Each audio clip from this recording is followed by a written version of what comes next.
Sikkim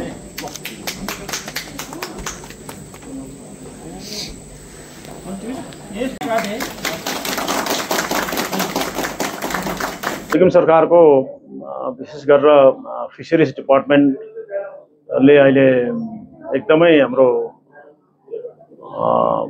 local माछामाथि चाहिँ focus गरेर state गभर्नमेन्टको तर्फबाट अनि केन्द्रीयको तर्फबाट धेरै ग्रान्टहरू हामी माग्दैछौँ पाउँदैछौँ है। अनि हामीले लोकल फिस मार्केटिङ दोकानहरू आज हिजो नै विधिवत उद्घाटन हाम्रो मेयर साहबको अगुवाईमा भयो र आज दोस्रो दिनको दिन म स्वयं फिशरिज डिपार्टमेन्टको मिनिस्टर इन्चार्ज छु।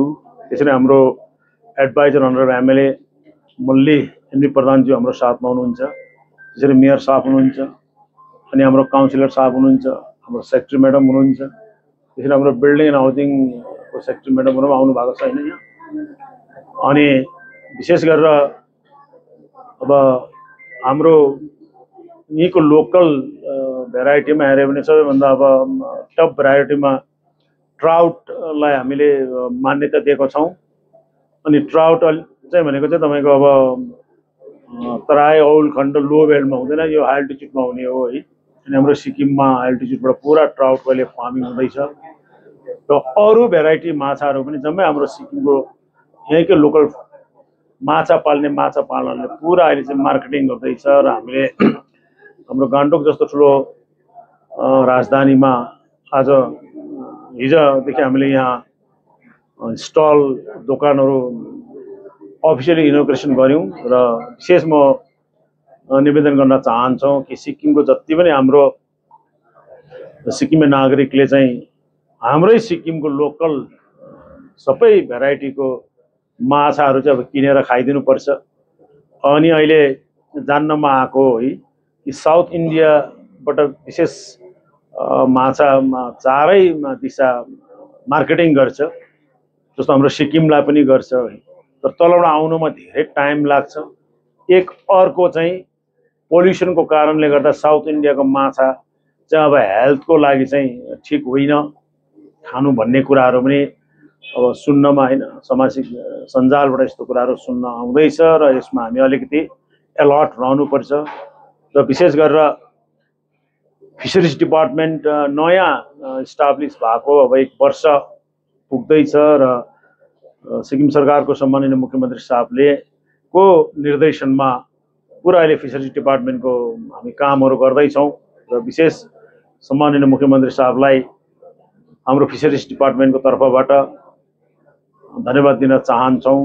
अनि गए केही महिना अघि गुवाहाटीमा नर्थ इस्टको फिशरिज डिपार्टमेन्टको गभर्नमेन्ट अफ इन्डियाको मिनिस्टरसँग हाम्रो कोअर्डिनेसन मिटिङ पनि भयो र होइन हाम्रो पश्चिम जिल्लाको सोरेङ डिस्ट्रिक्टलाई चाहिँ ट्राउट फार्मिङ ट्राउट काफ फार्मिङ भनेर Jio tag organic Jio tag पनि भएको छ है।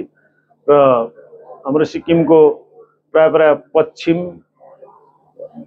वेस्ट डिस्ट्रिक्ट सोरेङ गेजिङ अनि नर्थ डिस्ट्रिक्टमा म्याक्सिममले फिस फार्मिङ गर्नु हुँदैछ ट्राउटको र अरू पनि र हाई अल्टिट्युडमा ट्राउटको हुँदैछ। जस्तो हाम्रो पूर्वमा हेऱ्यो भने माथि मेरै क्षेत्रको माथि लेकमा ट्राउट फार्मिङहरू गर्दैछ। उहाँहरूले चाहिँ उहाँहरूको मार्केटिङ पनि राम्रो छ अनि आफ्नो बलुतामा गरी खाँदैछ। अनि विभागको तर्फबाट सरकारको तर्फबाट पुरा उहाँहरूले पाउनुपर्ने फेसिलिटीहरू पनि पाउँदैछ र गभर्नमेन्ट भनेको फेसिलिटेटर हो, भनेको गरी खानेलाई सपोर्ट गर्ने, त्यही कुरा म भन्न चाहन्छु। र विशेष साफ सफाइमा सबभन्दा ठुलो ध्यान दिनुपर्छ र त्यही सन्दर्भमा मैले हाम्रो अनरेबल मेयर साहब अनरेबल हाम्रो काउन्सिलर साहबलाई भनेको कि सबैभन्दा हामीले मान्छेले अब हामी सिक्किम चाहिँ अब अरू राज्य हेरेर विकसित छौँ, हामी फुल्ली डेभलप 100% चाहिँ भन्दैनौँ, तर अरू राज्य हेरेर हामी धेरै अघि छौँ।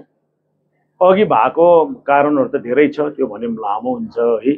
र कसरी हुन्छ अब हाम्रो मान्छेले नै तपाईँको दुःख गरेर यो जति फिस फार्मिङ जसले माछा पालन गरेर माछा बेच्दैछ, मार्केटिङ बाहिर पनि जाँदैछ र हाम्रो सिक्किमको नागरिकले अब चाहिँ हाम्रो यहाँकै प्रडक्ट चाहिँ खानुपर्छ भन्ने म अपिल गर्न चाहन्छु विभागको तर्फबाट, सरकारको तर्फबाट भन्ने लाग्छ। अनि साँच्चै नै हाम्रोले गरी खाँदैछ, तपाईँको नि गरी खाएन चाहिँ म भन्दिनँ, गरी खाँदैछ, तर समय त लाग्छ नि, आजको भोलि जम्मै रेडिमेड चाहिँ हुँदैन। यहाँ अर्को कुरा चाहिँ यही जोड्न चाहन्छु, बेची खाने आम नागरिक नै धनी हुन्छ, जो बेची खान्छ उनी धनी हुन्छ। कन्ज्युमर किनी खाने चाहिँ कुनै पनि संसारको देशको प्रान्तको राज्यको आम नागरिक जनता चाहिँ धनी भएको छैन। यस कारणले हामी सब बेची खाने हुनुपर्छ। अनि मार्केटिङ छ नि, सब कुरा बिक्छ, बिक्दैन भन्ने केही पनि छैन। सिम्पल हेर्नु भने अहिले हामीले बस्तीको लोकल कुखुराको अन्डा चाहिँ खोज्नुपर्छ हैन। अब केमिकल पेस्टिसाइड लगाएर छिटो अन्डा पारेको त अन्डा त पाइहाल्छ नि मार्केटमा, त्यसले हेल्थलाई कतिको ड्यामेज गर्छ त्यो त हामीलाई थाहा छ होइन। त्यस कारणले अब हाम्रो सिक्किम चाहिँ प्योरली अर्ग्यानिक स्टेट पनि हो। त्यस कारणले अर्ग्यानिक अब सागसब्जी मासु मङ्सा जे पनि हो खानेकुरा खायो भने चाहिँ हाम्रो स्वास्थ्य हेल्थलाई ठिक हुन्छ। अनि अनरेबल सीएम साहबले भन्नुभएको छ हाम्रो सबभन्दा ठुलो सम्पत्ति भनेको चाहिँ सुन चाँदी घोडा गाडी ब्रान्ड लुगा ठुलो बिल्डिङ होइन, पहिला नम्बर 1 हाम्रो स्वास्थ्य भनेको आफ्नो हेल्थ ठिक हुनुपर्छ भन्ने चाहिँ बारम्बार भन्नुहुँदैछ। र नेताले त खालि तपाईँको दर्शन दिने हो, त्यो दर्शनलाई हामी सबले गहिरो प्रकारले चिन्तन गर्ने हो, सोच्ने हो भने फलोअप गर्ने भन्ने मलाई लाग्छ। र लामो कुरा नगरेर आज हिजो विधिवत उद्घाटन, आज हामी यहाँ आयौँ, हाम्रो adviser honourable MLA Malli, NP प्रधानज्यू, म स्वयं अनि हाम्रो जम्मै विभागको जति पनि अब सेक्रेटरी म्याडमदेखि लिएर अरू विभागले जो जतिले सपोर्ट गर्नुभएको छ, म विभागको तर्फबाट as a minister in charge, as a हाम्रो एडभाइजर मिस्टर एनपी प्रधानज्यूको तर्फबाट धन्यवाद दिन चाहन्छु, थ्याङ्क्स दिन चाहन्छु। अनि अहिले चाहिँ फिसरिज डिपार्टमेन्ट सानो विभाग भयो भने सबभन्दा राम्रो काम गर्नुहुँदैछ, हामी रेकर्ड राख्दैछौँ होइन। सबैभन्दा सानो विभागले अहिले सबभन्दा बेसी चाहिँ राज्यलाई ट्याक्स दिने चाहिँ फिसरिज नै होस् लाग्दैछ। हामी वर्कआउट गर्दैछौँ, हेर्दैछौँ नि, हुन्छ यसो भन्ने बा अरू रिसाउँछ कि अरूले पनि सिक्नु चाहिँ पर्यो भन्ने लाग्छ मलाई नि। मेरो सिधा कुरा नि, म चाहिँ सिधा बोल्ने हो, सिधा कुरा हो, मलाई चाहिँ मनमा जे कुरा लाग्छ त्यही बोल्छु।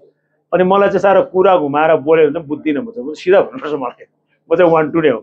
र आखिरमा हाम्रो सेक्रेटरी म्याडम अनि हाम्रो डाइरेक्टर साहब जति पनि फिसरिज डिपार्टमेन्टको हाम्रो उच्च पदमा रहनुहुने जम्मै रेस्पेक्टेड हाम्रो ब्युरोक्रेट्सलाई अनि जम्मै फिसरिज डिपार्टमेन्टको जो जति विभागको अब कर्मचारी उपस्थिति हुनुभएको छ, तपाईँहरू सबलाई विभागको तर्फबाट, सिक्किम सरकारको तर्फबाट धेरै धेरै धन्यवाद बधाई दिन चाहन्छु। अझै योभन्दा अझै लामो सोचेर अझै योभन्दा अझै धेरै काम गर्नुपर्छ भन्ने मलाई लाग्छ है।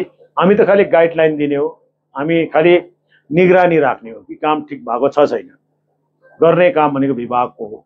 अनि सरकारको तर्फबाट दिने कुरा पुरा हामी सपोर्ट गर्दैछौँ। र सेक्रेटरी म्याडमलाई यही मैले भेट्दै यही भन्छु कि जसले गरी खान्छ उसलाई चाहिँ हामीले ठेल्नुपर्छ होइन भन्ने लाग्छ। र उहाँहरूले पुरा राम्रो काम गर्नुहुन्छ। यति भन्दै म मेरो आफ्नो सम्बोधन विचार यही राख्ने, तपाईँहरू सबको अनुमति चाहन्छु, सपोर्ट गर्नुपर्छ। अब मागी खानेलाई चाहिँ सपोर्ट गर्नु हुँदैन भनेको छु, गरी खानु पर्यो नि, ठाउँ छ होइन, ठाउँ पुरा छ है गरी खाने होइन, नबिग्ने भन्ने चाहिँ केही पनि छैन। अहिले हामीले अब हामी वर्कआउट गर्दैछौँ, के कुरा चाहिँ हामीले सिक्किमभित्रकोले गरी मतलब पुर्याउनु सक्छ भन्ने कुरा नि अब यस्तो कुरा राख्ने। माछा पालन गर्ने हाम्रो जतिले पनि माछा पालन फिस फार्मिङ गर्नुहुँदैछ, यो त पुरा उहाँहरूलाई त पुरा फाइदा हुन्छ नि। किन फाइदा हुन्छ भन्दाखेरि तपाईँको सेन्ट्रल स्किमबाट तपाईँको सब्सिडीको लोन पाउँदैछ, स्टेट गभर्मेन्टले पनि दिँदैछ, चारो पनि 1 टाइम फ्री अफ कस्टमा दिँदैछ। अनि माछाको बच्चाहरू फर्स्ट जसले फार्मिङ सुरु गर्छ फर्स्ट फ्रीमा दिँदैछ, ट्याङ्की बनाउने पैसा भने फ्रीमै दिँदैछ। त्यहाँदेखि उता त आफै गरी खानु पर्यो नि त। जबै सबै कुरा एकपल्ट दिइसकेपछि त त्यसलाई बढाएर लाने हो। अनि माछा चाहिँ नबिग्ने भन्ने कहीँ छैन। माछा चाहिँ तपाईँको अब नन भेज जो खाने छ माछा चाहिँ 100%ले खाँदो रहेछ। जस्तो खसी पनि नन भेजमा आयो त खसीको मासु चाहिँ अलिक पाको भएपछि नखाँदो रहेछ। 50 वर्षदेखि उँभोको चाहिँ खसीको मासु खान्छ डराउँदो रहेछ। तर माछा चाहिँ डराउँदैन रहेछ नि त। माछा चाहिँ एकदम ठिक चाहिँ यसले केही असर गर्दैन भनेर खान्छ है मान्छे। त्यो चाहिँ पक्का अलिकति कम्पिटिसन मार्केट त हुन्छ अलिकति। जस्तो अब ट्राउट सुरुमा 1500-1600 बिक्दै थियो, त्यहाँबाट आएर 1200 भयो। अफ सिजनमा त अहिले पनि 800 देखि 1000 रुपियाँ केजी बिक्दैछ। तर पुरा प्रोडक्सन भएको टाइममा सिजनमा चाहिँ 600, 700, 550 सम्म बिक्दैछ। यो त मार्केटिङ फ्लोटिङ त हुन्छ। तर जति सक्दो अब यो त इनिसियल स्टेज त म भन्दिनँ, तर सिक्किमको लागि चाहिँ फिस फार्मिङ चाहिँ अब इनिसियल स्टेज भन्दा अलिक माथि गएको छ। अहिले पुरा तपाईँको गाउँमा जहाँ पानीको मुहान छ होइन, सबले माछा पाल्ने इच्छा गर्दैछ, कोसिस गर्दैछ अनि सुरु पनि गरिसक्यो धेरैले होइन। त्यसकारणले जति सक्दो चाहिँ सिक्किमको माछामा चाहिँ केमिकल पेस्टिसाइड छैन एक होइन। अर्को चाहिँ तपाईँको बिकज अफ पोल्युसन, हाम्रो सिक्किममा पोल्युसन त जिरो भन्दा पनि त भयो नि त। त्यसकारणले हेल्थलाई आफ्नो स्वास्थ्यलाई ठिक राख्ने हो भने चाहिँ माछा खाने हो भने चाहिँ हाम्रो लोकलको सिक्किमले नै यहाँ पालेको माछा खाइदियो भने चाहिँ हेल्थलाई पनि सपोर्ट हुन्छ भन्ने हामीलाई लाग्छ।